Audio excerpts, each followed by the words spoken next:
انا جيت.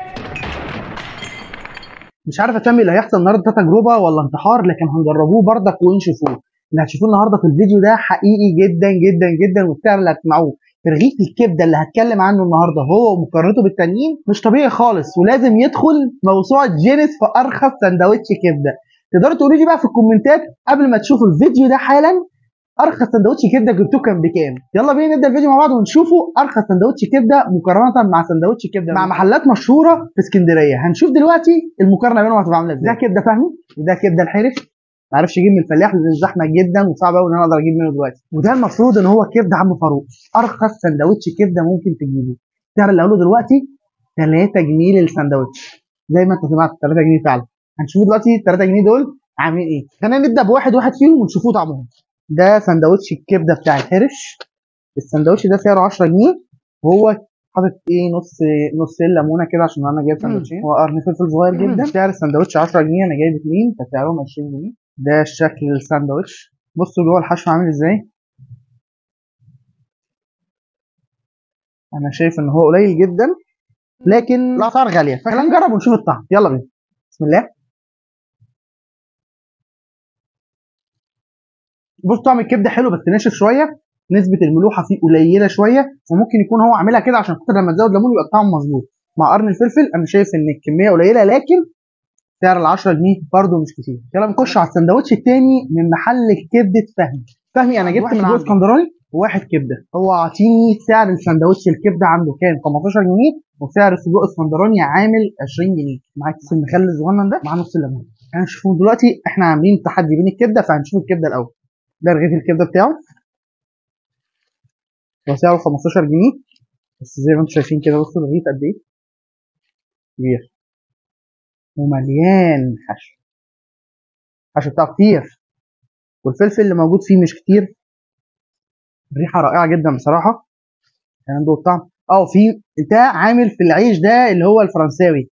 الكبده الحرش عامله في الفينو العادي خالص الصغير، فخلينا ندوق الطعم لان الفرق بينهم مش كبير في السعر بس كبير في الحشو في نوع الساندوتش.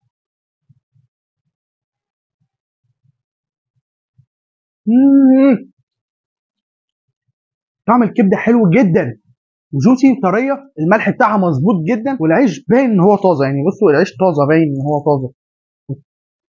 فمقارنه بسعر الساندوتش ده بالحشو بتاعه والطعم ده امتياز بصراحه. انا ما جربتوش مع مطاعم تانية اكبر منه، لكن الطعم ده بصراحه عالمي، حلو جدا. الطعم دوت بالسعر دوت بالامكانيات دي. تعال نجرب السجق بتاعه نشوفه ايه نظام. بصوا ده سعره 20 جنيه، شايف ان الحشو بتاعه كتير برده. ريحه السجق حلو قوي. خلينا ندوق الطعم، بسم الله. بصوا طعم الكبده احلى من السجق، لكن طعم السجق مش وحش برده، لكن انا شايف ان نسبه التوابل فيه عاليه قوي، بجانب ان هو كان محتاج يستوي شويه. شايف ان هو كان محتاج يستوي شويه عن كده كمان، لكن هو الطعم في المجمل كويس. ولكن الكبده احسن. ممكن تجيب سندوتش تاني بسعر اقل من ده من مكان تاني احسن من ده، لكن هو تفوق جدا في الكبده. يلا بينا بقى مع بطل الفيديو. السندوتش ده ارخص سندوتش كبده ممكن تجيبه او تشوفه عموما. سعر السندوتش 3 جنيه زي ما قلنا في اول الفيديو. مش تعملوا لايك على الفيديو دوت وتقولوا لنا ايه رايكم في الفيديو وسبسكرايب عشان تتابعوا كل حاجه جديده بتنزل معانا. ويلا بينا مع اخر سندوتش ابو 3 جنيه. طبعا وعشان السندوتش ده صغير حبتين فما كانش ينفع واحد او اثنين، انا جبت منه 5. طبعا ربنا يستر. انا مش عارف ايه الحيوان ان الكبده بتاعته ب 3 جنيه ده، بس خلينا نشوفه. ده حجم الساندوتش شايفين قد ايه؟ ده كميه الحشو اللي جواه. بصوا انا شايف ان الحشو اللي جوه منه قليل جدا، بس برضه في نفس الوقت انا ما اقدرش اقول ان هو ينفع يبقى كتير. يلا بينا نجرب الساندوتش دوت، ولا يصيبنا الا ما كتب الله لنا. يلا بينا ندوق الطعم، بسم الله.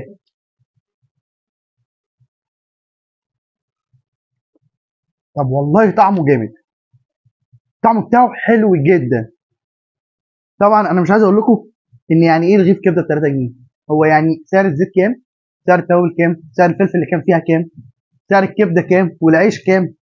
لما يعمل سندوتش كبده ب 3 جنيه الراجل ده بيتحدى الزمن. انا شايف الصراحه ان هو شابوه. طعم الكبده حلو قوي بصراحه، متسويه صح، مظبوطه صح، والكبده دي بالظبط زي ما قال عنها الليمبي. الراجل ده بيعمل كبده 100 100، الراجل ده صح الصح والكبده صح الصح. فمع الوقت اكتشفنا ان عم فاروق بتاع الغلابه، عم فاروق ده فاتح من زمان جدا وفي اسكندريه معروف تقريبا بس مش قوي. حاليا فاتح في منطقه 45. سعر السندوتش عنده ب 3 جنيه زي ما قلت لكم. في سندوتشات تانية بيعمل كلاوي وبيعمل صدق وبيعمل حاجات تانية موجوده عنده برده. سعر الصدق عنده بقى 4 جنيه، مش عارف ازاي وما تسالوش ازاي، لكن هتروحوا وتلاقوه بنفس السعر. ودي كانت تجربتنا النهارده، واشوفكم في فيديو جديد. وما تنسوش زي ما قلت لكم لايك على الفيديو وسبسكرايب عشان تشوفوا كل حاجه جديده معانا. اشوفكم في فيديو جديد، سلام.